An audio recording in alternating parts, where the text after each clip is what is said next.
ថ្ងៃនេះផងដែរគឺយើងទៅកាត់ក្រោមដើមខុបម្ដងណាបងប្អូនណាថ្ងៃដោយសារថ្ងៃនេះភ្លើងដាច់អញ្ចឹងណាបងប្អូនភ្លើងរៀងខ្សោយអញ្ចឹងទៅវាអត់សូវចាស់ហើយអត់សូវវល់ថ្ងៃភ្លើងអត់ពេញបងប្អូនអញ្ចឹងទៅក៏យើងយកមកកាត់ខាងក្រៅមកដើម្បីស្រូបខ្យល់បរិសុទ្ធផងដែរអញ្ចឹងណាបងប្អូនថ្ងៃនេះឃើញបងប្អូនមើលឃើញថាសក់ក្មួយប្រុសឃើញថាសក់គាត់វែងតែម្ដងបងប្អូនណានឹងសក់គាត់ឡើងដល់ច្រមុះតែម្ដងបងប្អូនគាត់ຕົកយូរឯងបងប្អូនຕົករយៈពេល3ខែតាំងពីវ៉ាកមកបងប្អូនហ្នឹងហើយក៏ថ្ងៃនេះផងដែរគឺគាត់ចូលរៀននៅថ្ងៃទី25អញ្ចឹងទេគាត់ក៏តម្រូវឲ្យយើងកាត់សក់ម៉ូតឡុងសុងជើងទៀបណាបងប្អូនហ្នឹងហើយក៏សម្រាប់ខាងពីមុខនេះគឺយើងយកត្រឹមចើមឲ្យគាត់បងប្អូនហ្នឹងហើយតោះឥឡូវយើងទៅធ្វើសកម្មភាពយើងកាត់ឲ្យគាត់ទាំងអស់គ្នាបងប្អូនហ្នឹងហើយជាដំបូងឡើយគឺយើងដាក់លេខ1មកបងប្អូនប្រើតំណប់លេខ1មក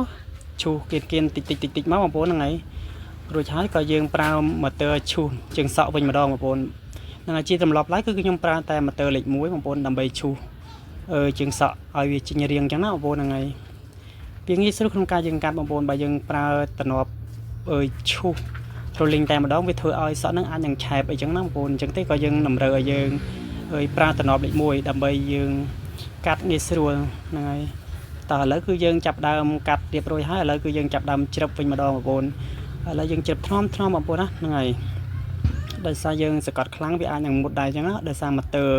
ជ្រឹបនេះវានឹងមុតបងប្អូនអញ្ចឹងទៅយើងថ្នមបងប្អូនណាហ្នឹងហើយឥឡូវបន្តពីយើងជ្រឹបខាងឆ្វេងហើយគឺយើងទៅខាងស្ដាំម្ដងបងប្អូនឃើញថារៀងពិបាកបន្តិចបងប្អូនដោយសារបរិយាកាសខាងក្រៅគឺឲ្យគាត់អង្គុយកៅអីក្រហមអញ្ចឹងណាបងប្អូនអញ្ចឹងទេវាទៀបអញ្ចឹងទេជាងរៀងពិបាកបន្តិចបងប្អូនចិត្តតុងទៅបងប្អូនដើម្បីតម្រូវចិត្តភ្ញៀវអញ្ចឹងទៅបងប្អូន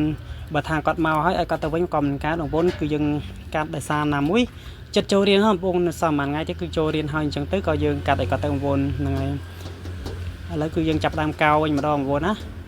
មុននឹងយើងកោយើងបាញ់ទឹកតិចមកបងប្អូនដើម្បីងាយស្រួលក្នុងការយើងកោអញ្ចឹងណាបងប្អូនណាមួយគាត់មកពីស្រែឬមួយក៏មកពីចំការអញ្ចឹងទៅខ្លាចក្រៀមអីចឹងទៅខ្លាចយើងកោទៅវាមុតអីចឹងណាបងប្អូនហ្នឹងហើយតើឥឡូវបើយើងកោរួចហើយឥឡូវយើងចាប់ដើមកាត់ជ្រឹបពីលើវិញម្ដងបងប្អូនហ្នឹងហើយជ្រឹបតិចមកបងប្អូនតែសម្រាប់ផ្នែកពីមុខហ្នឹងគឺយើងយកត្រឹមចើមអញ្ចឹងណាបងប្អូនហ្នឹងហើយបងប្អូនមើលជាក់ស្ដែងបានថាយើងកាត់អស់ច្រើនហើយឃើញថានៅតែវែងបងប្អូនណាហ្នឹងហើយសក់កាត់លើមុនសក់ Pro V អញ្ចឹងណាបងប្អូនតែឥឡូវក៏កាត់បដូរ style Pro V មកកាត់សក់ឡុងសុងជើងទៀបវិញម្ដងបងប្អូនហ្នឹងហើយឥឡូវឃើញថាសមិទ្ធផលឃើញថាចេញហើយបងប្អូនហ្នឹងហើយដោយសារសក់កាត់រៀងស្អិតអញ្ចឹងបងប្អូនអញ្ចឹងទេដល់ពេលយើងកាត់ខ្លីវារៀងឆ្កឺតអញ្ចឹងបងប្អូនហ្នឹងហើយឥឡូវយើងចាប់ដើមវិចភ្លីឲ្យគាត់ឲ្យបងប្អូនឃើញថាកាត់ឲ្យឃើញថាប្លែកមែនទែនតែម្ដងបងប្អូននេះឃើញទេឡុងសុងបែបកន្លោះអញ្ចឹងហ្មងបងប្អូនហ្នឹងហើយឃើញណាមួយសក់កន្លោះគេកាត់អញ្ចឹងបងប្អូនលើកជើងតិចអញ្ចឹងណាបងប្អូនហ្នឹងហើយថាក្មួយប្រុសគាត់កាត់មួយហ្នឹងសមមែនទេបងប្អូនដោយសារសក់គាត់ក្រាស់ល្អបងប្អូន